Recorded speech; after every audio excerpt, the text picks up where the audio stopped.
జయశంకర్ భూపాలపల్లి జిల్లా కేంద్రంలో బొడ్రాయి ప్రతిష్ఠ కార్యక్రమం వైభవంగా నిర్వహించారు. ఈ నెల 29 నుంచి నేటి వరకు బొడ్రాయి ప్రతిష్టాపన సందర్భంగా ప్రత్యేక పూజా కార్యక్రమాలు జరిగాయి. ఇందులో భాగంగా ఊరేగింపు, హోమాలు, కుంకుమార్చన, విగ్రహ ప్రతిష్టాపన కార్యక్రమం అంగరంగ వైభవంగా నిర్వహించారు.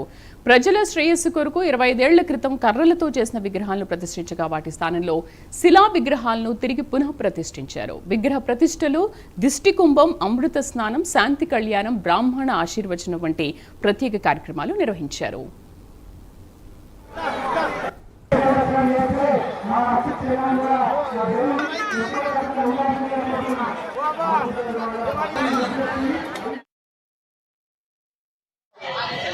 మా దగ్గర పోచమ్మ, భూలక్ష్మి, శ్రీలక్ష్మి, బొడ్రాయి జరుపుకుంటున్నాము. 3 రోజుల నుంచి పూజలు చేస్తూ మా దగ్గర ఈ ఆలయ కమిటీ గ్రామస్తులు చాలా కష్టపడి అందరం కలిసి వారి సహాయ సహకారాలు, మా ఆలయ కమిటీ శ్రమ, దానికి ముందు నుండి ఈ పోషమ్మ టెంపుల్ మరియు భూలక్ష్మి విగ్రహాలు ప్రతిష్ట చేసుకోవడం జరిగినది. ఈరోజు పోచమ్మ తల్లి విగ్రహ ప్రతిష్ట జరిగింది. భూలక్ష్మి, శ్రీలక్ష్మి, బొడ్రాయి ప్రతిష్ట జరిగినది.